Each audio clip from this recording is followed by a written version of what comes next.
या चर्चेमध्ये सहभागी होण्यासाठी आपल्यासोबत राष्ट्रवादी शरदचंद्र पवार पक्षाच्या प्रवक्त्या आशा मिरगे आहेत, आपल्यासोबत राजकीय विश्लेषक राजेश कोचरेकर सुद्धा जोडले गेलेले आहेत आणि थोड्याच वेळात आपल्यासोबत केशव उपाध्ये हे आपल्यासोबत फोन लाईनवरून जोडले गेलेले आहेत। केशव उपाध्ये भाजपचे मुख्य प्रवक्ते आहेत। केशवजी, तुमचं सुद्धा स्वागत आहे। सुरुवात मला केशवजी तुमच्यापासून करायची आहे। मुद्दा हा आहे, आज तुम्ही सत्तेत आहात, ह्या सत्तेमध्ये तुम्ही असताना तुम्ही एवढी सगळी कामं केलेली, एवढं सगळं असताना आज तुमच्यावरती निवडणुकीसाठी मतांसाठी पैसे वाटल्याचा जेव्हा आरोप होतो तेव्हा सामान्य माणसाने याच्याकडे कसं पाहायचं? नमस्कार। मुळामध्ये सगळ्यात एक महत्त्वाचा मुद्दा लक्षात घेतला पाहिजे की आज दुपारी ज्या गोष्टीवर तुम्ही चर्चा करता आहात त्याबद्दल खरं म्हणजे विरोधकांचं एकतर पराभव समोर दिसत असल्यानंतर रचलेलं कुभांड स्पष्ट दिसतं। खरं म्हणजे मला अतिशय हसू आलं की म्हणजे सुप्रिया सुळे असतील, राहुल गांधी असतील यांसारखे ज्येष्ठ नेते ज्यावेळी अशा पद्धतीचे कोट्यवधी रुपये वाटप विनोद तावडे करत असल्याचं सांगतात, ट्विट करतात, बोलतात, ते खरंच कळत नाही की यामध्ये हे खरंच हे मॅच्युअर नेते आहेत का? कारण ज्या पद्धतीने विनोद तावडे त्या ठिकाणी होते, सगळं सीसीटीव्ही फुटेज उपलब्ध आहे, विनोद तावडेंची गाडी सगळी कॅमेऱ्यांच्या समोर आहे, सगळ्या गोष्टी स्पष्ट असताना जिथे एक पैशाचं वाटप जिथे झालं नाही अशी परिस्थिती असताना अशा पद्धतीने कोट्यवधी रुपयाचं वाटप केल्याचे आरोप ज्यावेळी केले जातात त्याचाच अर्थ असा असतो की विरोधकांना पराभव समोर दिसतोय आणि पराभव समोर दिसला असताना शेवटचा हातपाय पसरायचं, काहीतरी उद्योग करायचे, यातनं केलेली ही केविलवाणी धडपड होती। आणि त्यामुळे विनोद तावडेंनी स्पष्टपणे सांगितलं जे व्हायचं ते होऊ दे, सगळ्या गोष्टी समोर आहेत। त्यामुळे मला असं वाटतं की हा सगळा विरोधकांनी रचलेले कुभांड आहे, बदनामी करण्याचा प्रकार आहे। पण महाराष्ट्रातली जनता अशा प्रकारच्या प्रचाराला, अशा प्रकारच्या खोट्या प्रचाराला, खोटं नॅरेटिव्ह सेट करण्याच्या प्रयत्नाला ती भीक घालणार नाही। ठीक आहे, आशाताई, तुम्हाला काय वाटतं? त्यांचं असं म्हणणं आहे की तुम्ही फेक नॅरेटिव्ह तयार करताय आणि अशा प्रकारे त्यांनी पैसे वाटप केल्याचा आरोप फेटाळलेला आहे। काय तुमचा आधार आहे नेमका? कुठल्या आधारावर हे आरोप केले जात आहेत? आधार तर कशाचा? जिथं तावडे साहेब बसलेले होते आणि असंख्य बीजेपीचे कार्यकर्ते होते तिथे नोटांची बॅग सापडली, पाकिटं सापडले, डायरी सापडली, डायरीत नावं सापडली, त्यावर 300-300 रुपये लिहिलेले सापडले। मग ती पाकिटं कशाची होती, डायरी कशाची होती, तावडे साहेब तिथे कसं काय होते, एवढे मोठे त्यांचे महासचिव ते तिथं कसे काय होते?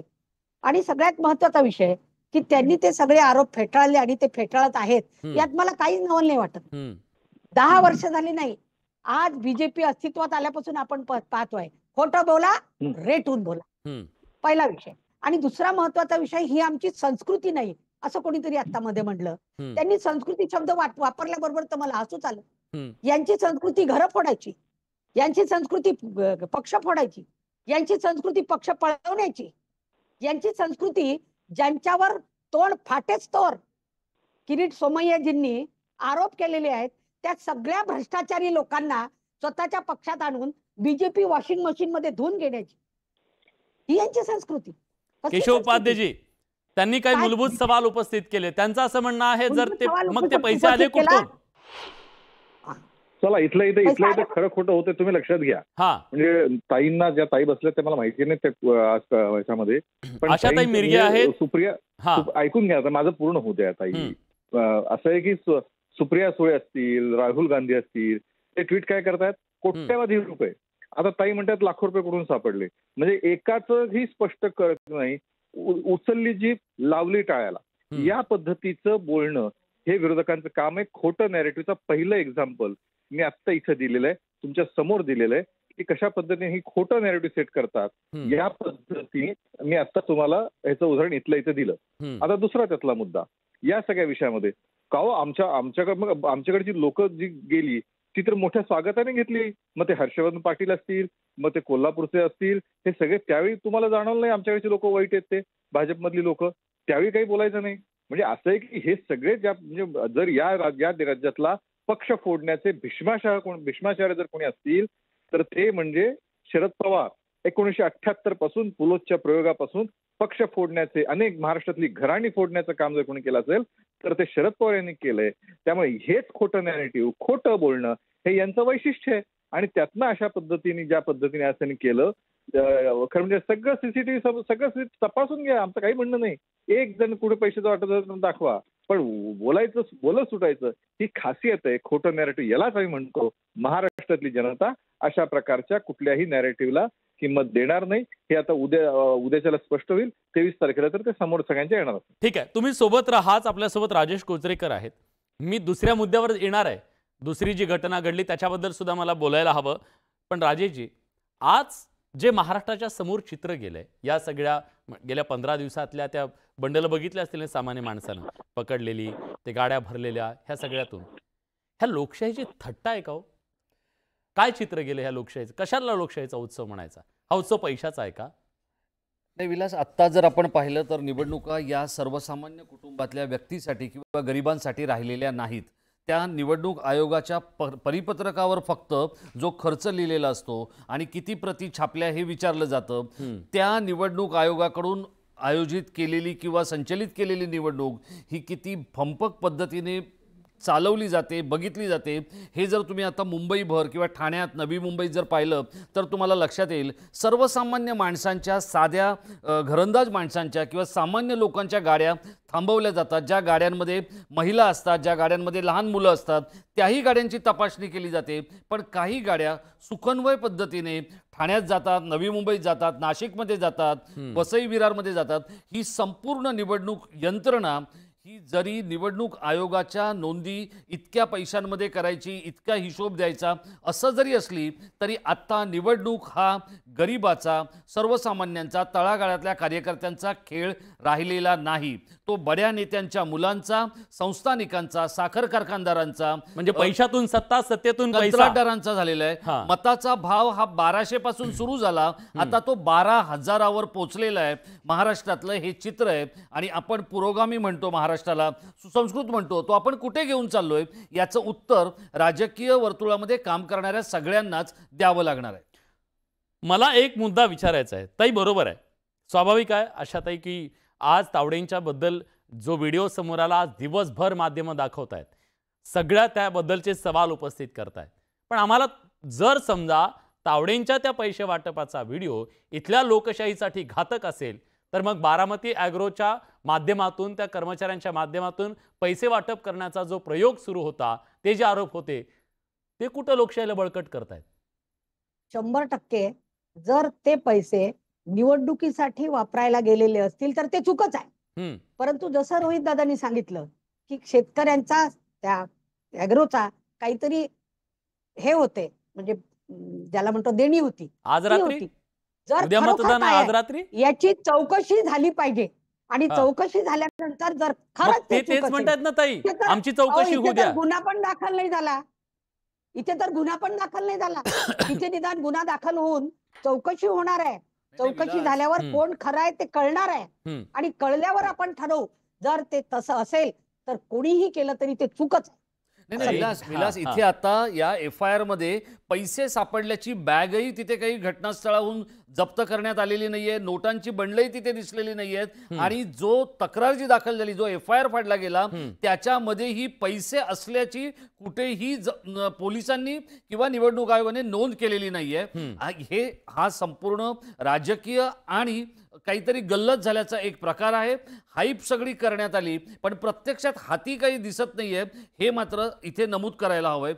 कारण बघा, आतापर्यंत जेवढ्या नोटा सापडल्या, चांदीच्या विटा सापडल्या विक्रोळीसारख्या परिसरात, सोनं सापडलं, त्याचप्रमाणे विदेशी मद्य सापडलं, या सगळ्या गोष्टी हा लाच देण्याचाच आणि घेण्याचा प्रकार आहे. त्यामुळे इथे आता वसई विरारमध्ये जे काय घडलं ते खूप मोठ्या प्रमाणात नाटक होतं. भाजपमधल्या पक्षांतर्गत साठमारीचं आणि ज्या काय कागाळ्या आहेत आपसातल्या, त्याचंच ती फलश्रुती होती असं म्हणायला हवं. कारण तुम्ही जर बघितलं असेल तर हितेंद्र ठाकूर म्हणाले की मला भाजपच्या नेत्यांनी सांगितलं होतं. नंतर हितेंद्र ठाकूरांच्या लक्षात आलं असेल, कारण हितेंद्र ठाकूर हे भाजपच्या मित्रांपैकीचे एक आहेत. बहुजन विकास पक्षाचे जरी ते प्रमुख असले, त्यांचे 3 आमदार असले, ते सगळ्या सत्ताधाऱ्यांना मदत करत असतात. आणि आता हा सगळा प्रकार झालाय. त्यामुळे त्यांनी जे करायचं ते साधून झालेलं आहे. आता ते सुद्धा आट्यात घेतील भाजपला जर सत्तेत आल्यावर. एक मुद्दा आहे ताई, मला तुम्हाला प्रश्न विचारायचा आहे की एका बाजूला तुम्ही असं म्हणताय की तुमच्या उमेदवाराचे पैसे सापडले तेव्हा त्याची चौकशी होऊन त्याचं काय ते सत्य समोर येईल. तावडेंचे पैसे सापडले, समजा तो व्हिडिओ संपवला, आताच्या आता फासावर द्या त्यांना. अशा प्रकारची जी गोष्ट आहे हे कितपत योग्य आहे? फासावर द्या असं मी म्हणले नाही. नाही तुम्ही नाही, पण आज ज्या प्रकारे विरोधकांनी आज संपूर्ण रान उठवलं या सगळ्या मुद्द्यावरून, अगदी 10 लाख वाटले काय आणि 10,000 वाटले काय, लोकशाहीची तीच थट्टा आहे ना ताई. 10 पैसे वाटले तरी हो. आणि नोटा, या दादांना मला सांगावं असं वाटतं, नोटा दिसत आहेत, पाकिटं दिसत आहेत, गड्डी 500ची दिसत आहे, काहीच दिसलं नाही असं म्हणू नका. साधा गुन्हाही दाखल झाला नाही. 5 कोटी बद्दल बोलताय तुम्ही, आरोप 5 कोटींचा आहे.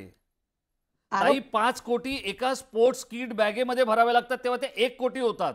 मग जर 5 कोटीचा आरोप करायचा असेल तर अशा 5 किट बॅग भरावे लागतील, त्यावेळेला ते जो काही गुन्हा आहे तो सिद्ध होऊ शकतो. पण तसं काही होताना दिसत नाहीये, हे व्हिज्युअलवर बघून आम्ही सांगतोय. आज विरोधक सगळे कोट्यवधी रुपये तुम्ही जेव्हा म्हणता तेव्हा त्याला काहीतरी आधार असेल ना, तुमच्याकडे काही माहिती आहे त्याच्याबद्दलची, काहीतरी काही ठोस? हे बघा, मी निदान स्वतः जे आता अँकर म्हणतात त्याच्याशी सहमत आहे. 10 रुपये वाटा, 10 पैसे वाटा की 10 कोटी वाटा, लोकशाहीची थट्टा केली याबद्दल निर्विवाद सत्य आहे ते. आणि व्हाय यांच्यावर एवढं ऑब्जेक्शन का, तर त्याचं ते कारण आहे की विरोधी पक्ष हा अस्तित्वात नकोच. सगळा विरोधी, लोकशाही म्हणजे काय, एक सत्ताधारी एक विरोधी पक्ष. जन्मभर विरोधी पक्ष अस्तित्वात होता, जो आता साधं उदाहरण घ्या, महायुती आणि महाआघाडी अशी 2 नावं होती इलेक्शनच्या आधी. इलेक्शन मध्ये सडनली ती भाजप महायुती झाली, म्हणजे उरलेले 2 त्याने संपुष्टात आणले.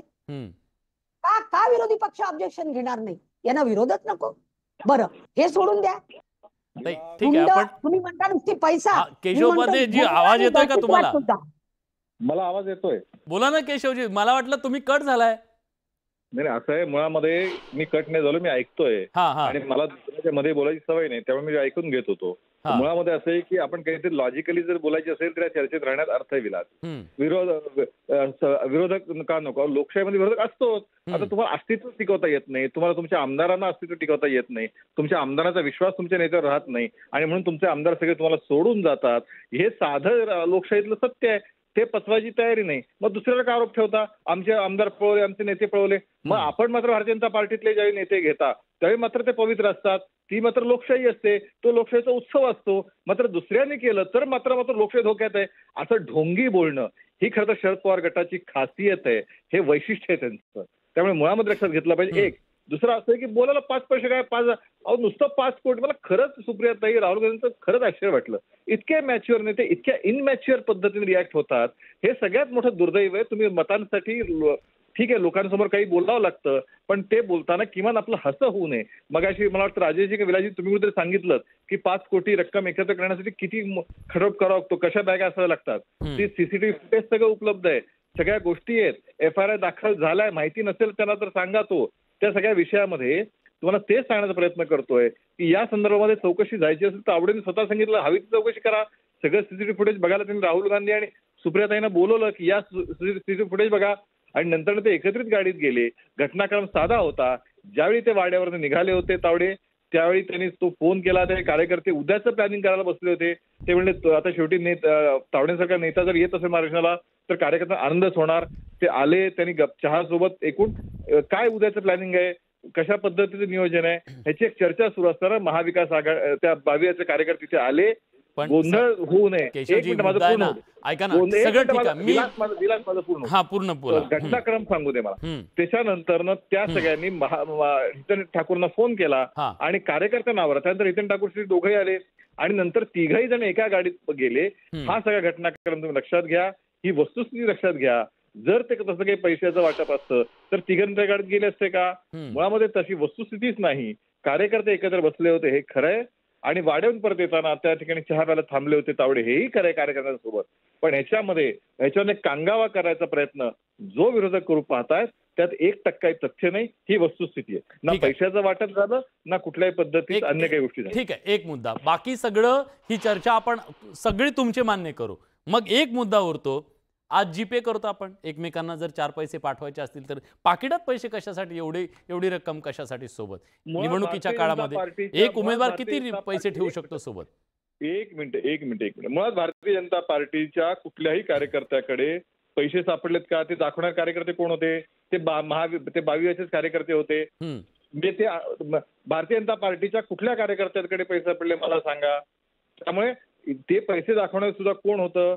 आज 22च्या 2 उमेदवारांनी भारतीय जनता पार्टीत प्रवेश केला आणि पाठिंबा दिला. हे दुपारी घडलं आणि त्याच्यानंतर ही जी घटना घडते ह्याच्यावर सरळ सरळ आहे की पराभव समोर दिसायला लागल्यानंतर अशा पद्धतीचे कुभांड हे रचले जातात. पण त्यातली वस्तुस्थिती आपण समजून घेतली पाहिजे आणि जनता ती समजून घेतलीये हे लक्षात ठेवलं पाहिजे. मला दोघांना एक प्रश्न विचारायचा, नंतर मी कोचरेकर सरांकडे येणार. खरं तर जेव्हा निवडणुकीमध्ये उमेदवार तुमच्याकडे येतात तेव्हा त्यांना त्या मुलाखतीमध्ये ऐकून आहे, बरं मी कधी मुलाखत दिलेली नाहीये, ऐकून असा आहे की त्यांना पहिला प्रश्न असा विचारला जातो म्हणे की तुमची खर्च करण्याची क्षमता किती आहे. जर खर्च करण्याच्या क्षमतेवर जर उमेदवार ठरत असतील या महाराष्ट्रामध्ये तर पैशाचा पाऊस पडणं स्वाभाविक आहे ना. अपेक्षाच ही या सगळ्या राजकीय पक्षांची. खरं आहे का बरं हे? ताई तुम्हाला पहिला प्रश्न. निदान आमच्या पक्षात तरी हे खरं नाही. अशा पद्धतीचा प्रश्न विचारण्यात येत नाही. पुण्याच्या पार्लिमेंटरी बोर्डमध्ये मी स्वतः होती. माझ्या समोर तरी कोणीही कोणालाही हा प्रश्न विचारला नाही. ठीक आहे. तुम्ही केशवजी तुमच्याकडे असं काही नाही, मुळात भारतीय जनता पार्टी हा संघटनेवरती चालणारी पार्टी आहे. तिथे कार्यकर्ता हा महत्वाचा असतो. त्याची आर्थिक क्षमता, त्याचं जातीय गणित हे नसतं आणि त्यामुळे संघटना या संघटनात्मक पद्धतीने आम्ही निवडणूक सगळे मिळून सामोरे जातो. त्यामुळे आमच्यासाठी खर्च करण्याची क्षमता हा मुद्दा कधीच नसतो. तर समाजासाठी ज्या पद्धतीने कार्यकर्ता उभा राहू शकतो ती गोष्ट आम्ही महत्वाची मानतो. ज्या रोहित पवारांच्या मतदारसंघात रोहित पवारांचा कार्यकर्ता आज पैसे वाटताना सापडला, ज्यावरती केस दाखल झाली आहे, त्याच ठिकाणी राम शिंदे हे लोकांना आवाहन करून निवडणूक लढवत आहेत. भारतीय जनता पार्टीचे अनेक कार्यकर्ते अतिशय सामान्य परिस्थितीतले कार्यकर्ते आहेत जे लोकांना आजही लिस्ट मध्ये देऊ शकतो की जे आजही खासदार सुद्धा आहेत की जे आजही अतिशय साधे सामान्य कुटुंबातले आहेत. त्यामुळे इथं भारतीय जनता पार्टीकडे हा पैशाचा विषयच येत नाही. संघटना म्हणून निवडणूक लढवतो. कार्यकर्ते त्या ठिकाणी स्वतःच्या खिशातले पैसे खर्च करतात. आजही भारतीय जनता पार्टीचं वैशिष्ट्य आहे. आजही आम्ही सामान्य पद्धतीने काम करतो. कार्यकर्ता सामान्य पद्धतीने स्वतःचा वेळ, पैसा, श्रम तिन्ही गोष्टी त्यासाठी देतो आणि त्यातनं निवडणूक आम्ही जिंकतो. ठीक आहे. दोघांचंही तुम्ही ऐकलं कोचरेकर सर. आता जर मुद्दा असा आहे, हे सगळे म्हणतायत आमचं काहीच नाही, आम्ही सामान्य कार्यकर्त्याला देतो, आमचं पैशाचं काय नाही, एकदम सगळे व्यवस्थित आहेत. मुद्दा हा आहे, या महाराष्ट्रानं गाड्या भरूभरू पैसे बघितले, जप्त केलेल्या बॅगाच्या बॅगा बघितल्या, बंडलची बंडलं बघितले. कुणाचे होती ते पैसे? विलास, हे सगळं म्हणजे हे आता बघा त्यांची अडचण आहे की ते बोलू शकत नाही आहेत किंवा कॅमेरासमोर ते सांगू शकत नाही आहेत. पण ही वस्तुस्थिती आहे. इलेक्ट्रोल मेरिटपेक्षा उमेदवार किती खर्च करणार हे सगळ्यात आधी राजकीय पक्षांकडून विचारलं जातं. हा अगदी थेट जरी पॅनेल समोर विचारलं गेलं जात नसेल तरीही ते विचारलं जातं. गेले 10 वर्ष सत्तेत असल्यामुळे जे काही गरीब उमेदवार आहेत त्यांचा खर्च मोठे पक्ष करतायत ही वस्तुस्थिती आहे. हां, आता राहिला विषय की 10 वर्ष किंवा 5 वर्ष सत्तेपासून लांब राहिल्यामुळे काँग्रेससारखे जे काही पक्ष असतील ते आता उमेदवार किती ताकदीचे आहेत हे बघून हे करतायत. पण आत्ता सध्या महाराष्ट्रात अगदी छोट्या सिंधुदुर्गपासून सधन नगर आणि कोल्हापूरसारख्या जिल्ह्यांमध्ये पैशाचं वारे माप वाटप सुरू आहे. आता सिंधुदुर्ग जर आपण पाहिलं तर तो 3 आमदारांचा छोटा जिल्हा आहे. या जिल्ह्यामध्ये सुद्धा पैसे वाटण्याची पद्धत सुरू झाली आहे आणि ती आत्ता हे बघा, हे जे याच्यामध्ये होणार काय आहे, विद्यार्थी दशेमधून, कामगार क्षेत्रामधून किंवा महिलांमधून येणारे जे काही उमेदवार असतील या कोणाचाही निभाव लागणार नाही. अगदी आता आपण MMRDA रिजनचा विचार केला तर जो रायगड जिल्हा आहे त्याच्यामधले जे काही पेणसारखा जो भाग आहे की जिथे एका बड्या कॉन्ट्रॅक्टरचा मुलगा हा निवडणूक लढतोय. आणि मग मुद्दा हा आहे ना की जर समजा ते विकत घेणारे आपल्या दारात येत आहेत तर विकले जाणारे कोणीतरी तिथं आहेत हे त्यांना माहीत आहे. मुद्दा हा सुद्धा आहे आणि मुद्दा हा सुद्धा आहे की सामान्य माणसाच्या परिस्थितीत अशी केली की त्याला हे पैसे सुद्धा ठीक आहे अशी परिस्थिती आहे. लोक म्हणतात चला घ्या, हे आपलेच पैसे आहेत. म्हणजे दोन्ही बाजूनी आहे का हे सगळं? नाही, अगदी खरं आहे. बघा ना, आता सिंधुदुर्गमध्ये एका उमेदवाराला त्याच्या पक्षाने हे विचारलं होतं की तुझ्याकडे किती पैसे आहेत, तर त्याने एक त्याच्याकडे तो किती पैसे खर्च करू शकेल याचा एक त्याने आकडा सांगितला. पण आता गोष्ट अशी घडलेली आहे की त्याच्या समोरचा उमेदवार हा तुल्यबळ आहे, राजकीय कुटुंबातला आहे, स्वतः विद्यमान आमदार आहे. हे लक्षात आल्यानंतर पक्षाला सुद्धा आपल्या खिशात हात घालण्याची वेळ ही सिंधुदुर्ग सारख्या छोट्या जिल्ह्यामध्ये आलेली आहे. त्यामुळे मग हे जे मोठे जिल्हे आहेत, नगर सारखा जिल्हा आहे, कोल्हापूर सारखा जिल्हा आहे किंवा पुण्यासारखा जो जिल्हा आहे, तिथे प्रचंड मोठा पैशांचा महापूर आणला गेलाय आणि त्याच्याकडे सोयीस्कररित्या डोळेझाक केली जाते.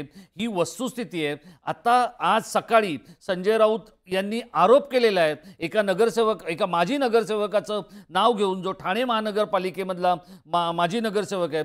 तर जर संजय राऊत आरोप करत असतील तर त्यांचा भाऊ निवडणूक लढतोय म्हणून त्यांनी आरोप केलाय, किंवा त्यांच्या भावाला निवडणूक जड जाते म्हणून निवडणूकच्या माध्यमातून आरोप केलाय, हे काही असू शकतं. पण आता सगळीकडे प्रचंड मोठ्या प्रमाणात पैसे खर्च होत आहेत, ज्याची नोंद ठेवली जात नाहीये. इतकंच कशाला, नाशिकमध्ये परवा काही मोठ्या प्रमाणात एक रोकड जप्त झाली आणि ती तर म्हणजे ती ज्याच्याकडे सापडली तो कार्यकर्ता इतक्या सहजगत्या हातातून निसटून गेलेला आहे की त्या तक्रारीमध्ये त्याचं नावही आलेलं नाहीये. बड्या आशीर्वादांशिवाय विलास हे शक्य नाही. आशाताई, खरं तर आपण ना बऱ्याचदा खूप ढोंगीपणा पण करतो, म्हणजे आपल्या समाजामध्ये तो खचून भरलेला आहे. आता तुम्ही, मी पॅनलवर बसलेले किंवा आपल्या हे ऐकणारे प्रेक्षक सुद्धा, कुणीही कुठल्याही मतदारसंघात जर एक फोन केला आणि फक्त एवढं विचारलं काय भाव आहे कुणाचा, तर प्रत्येक उमेदवाराचं आजचा काय नेमका भाव आहे, आजची रात्र लक्ष्मी दर्शनाची रात्र आहे, आज प्रत्येक मतदारसंघातला भाव आपल्याला एका फोनवरती कळतो. प्रश्न आहे मग निवडणूक आयोग काय करतोय आणि राजकीय पक्षांनी हे मान्य केलंय का? आता पैशाशिवाय निवडणुका नाहीत हे सुद्धा सामान्यांनी मान्य केलंय का? आणि कुठलाही पैसा त्यांच्याजवळ सापडलेला नाही, कुठल्याही ऑब्जेक्शनेबल गोष्टी त्यांच्याजवळ सापडलेल्या नाहीत. उलट त्यांच्यावरच हल्ला झालेला आहे. आणि आमचे राजन नाईक जे नालासोपाऱ्याचे उमेदवार आहेत त्यांच्यावर हल्ला झालेला आहे. त्यामुळे एकूणच ही जी काही महाविकास आघाडीची इकोसिस्टीम आहे, या इकोसिस्टीमने जो उद्याचा दिसणारा पराभव आहे तो कव्हर करण्याकरता कव्हर फायरिंग केलेलं आहे. विनोद तावडे कुठेही या प्रकरणात दोषी नाहीत. त्यांनी कुठलेही पैसे नेले नाही, कुठलेही पैसे वाटले नाही, कुठलेही पैसे मिळालेले नाही. देखिए, विनोद तावड़े जी हमारे राष्ट्रीय महामंत्री हैं. वो वहाँ पर केवल कार्यकर्ताओं को मिलने के लिए गए थे. न कोई पैसा उनके पास था, न कोई पैसा मिला है, न कोई पैसा बांटा गया है. एक प्रकार से प्लान करके हमला बोला गया. हमारे ही जो उम्मीदवार है राजन नाइक, उनको मारा पीटा गया, हमारे कार्यकर्ताओं को मारा पीटा गया और एक माहौल इस प्रकार से बनाया गया. मैं तो ये कहता हूँ कि कल जो पराजय दिख रहा है उस पराजय को कवर करने के लिए ये सारी बहानेबाजी चल रही है और इसमें कहीं पर भी विनोद तावड़े इनका कोई दोष नहीं है. एक प्रकार से जानबूझकर उनके ऊपर आरोप लगाने का प्रयास चल रहा है. आज अनिल देशमुख ने डिस्चार्ज होने के बाद ये कहा है कि मैं बीजेपी से डरूंगा नहीं, आखिरी दम तक लड़ते रहूंगा. कैसे देखते हैं? ऐसा है,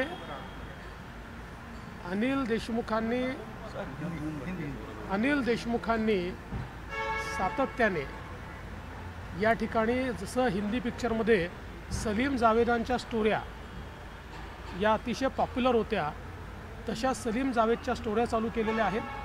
पहिले तसंच पुस्तक काढलं, त्या पुस्तकाची पोल उघडली.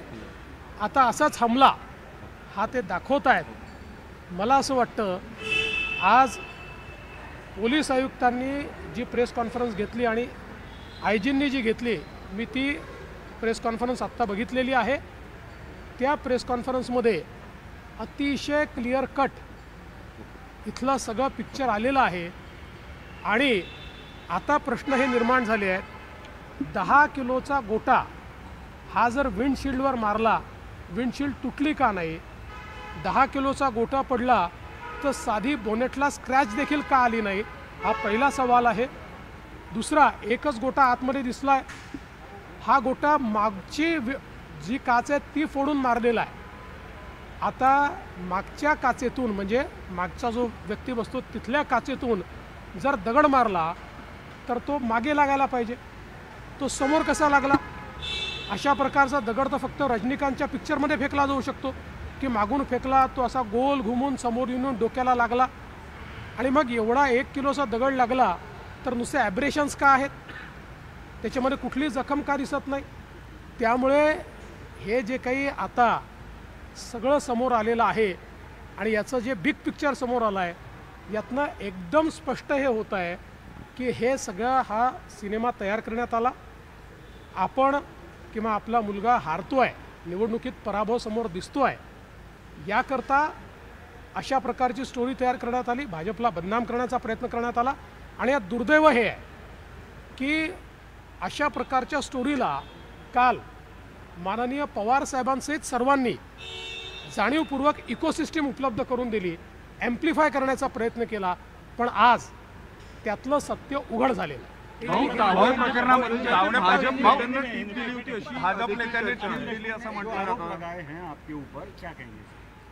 देखिए, अनिल देशमुख इनके मामले में आज जिस प्रकार से जो हमारे एसपी है और जो यहाँ के आईजी है, इनकी प्रेस कॉन्फ्रेंस हुई है और उसमें जो खुलासा हुआ है उससे ध्यान में आता है कि जिस प्रकार से सलीम जावेद की स्टोरीज़ ये पुराने सिनेमाओं में बहुत फेमस होती थी, उसी प्रकार से सलीम जावेद की स्टोरी तैयार हुई है, एक स्क्रिप्टेड स्टोरी है. क्योंकि आज जिस प्रकार से सारी चीज़ों को एम्प्लीफाई करके एसपी की प्रेस कॉन्फ्रेंस में बताया गया, मैंने स्वयं उसको देखा है. 2 चीज़ें इसमें ध्यान में आती है. पहले, जो सामने पत्थर दिखता है वो 8 से 10 किलो का पत्थर है. वो अगर विंडस्क्रीन पर मारा गया तो विंडस्क्रीन फूटी क्यों नहीं? और वो पत्थर अगर बोनेट पर गिरा तो बोनेट पर खरोच भी नहीं है, तो ऐसे कैसे संभव है? दूसरा, जो पत्थर अंदर मिला, जो कहते हैं उनको लगा है, वो पत्थर पीछे से फेंका गया है. पीछे से फेंका हुआ पत्थर, क्योंकि पीछे की कांच को फोड़कर वो आया है, तो पीछे से फेंका हुआ पत्थर तो सिर के पीछे लगना चाहिए. वो सिर के बीचों बीच सामने कैसे लग पा रहा है? ऐसे तो केवल रजनीकांत की मूवी में पत्थर फेंका जा सकता है कि पीछे से फेंका और ऐसा गोल घूम के वो सामने ऐसा आके लगा. अच्छा, वो भी 1-1.5 किलो का पत्थर अगर ऐसा आकर लगा तो केवल खरोच क्यों है? तो कुल मिलाकर मुझे ऐसा लगता है ये जो हमला है, जब हार सामने दिखी तो सिंपैथी पाने के लिए इस हमले की स्टोरी रची गई है. आज इसकी पोल खुल गई है. हम तो ये अपेक्षा करेंगे कि पुलिस पूरी तफ्तीश करे और किस प्रकार से ये स्टोरी रची गई इसकी सारी जानकारी सामने आए. पोलिसांनी सगळे आरोप फेटाळून लावलेले आहेत आणि त्याचबरोबर विनोद तावडे प्रकरणात ते दोषी नाहीयेत असं त्यांनी सांगितलेलं आहे. आणि तिकडे माजी गृहमंत्र्यांवर झालेला हल्ला हा सलीम जावेदची स्टोरी आहे आणि रजनीकांतला दगड लागावा तशा पद्धतीनं तो मागून येऊन समोरून लागला, अशा प्रकारचं सुद्धा त्यांनी वक्तव्य केलेलं आहे. आपला या चर्चेमध्ये वेळ संपलेला आहे.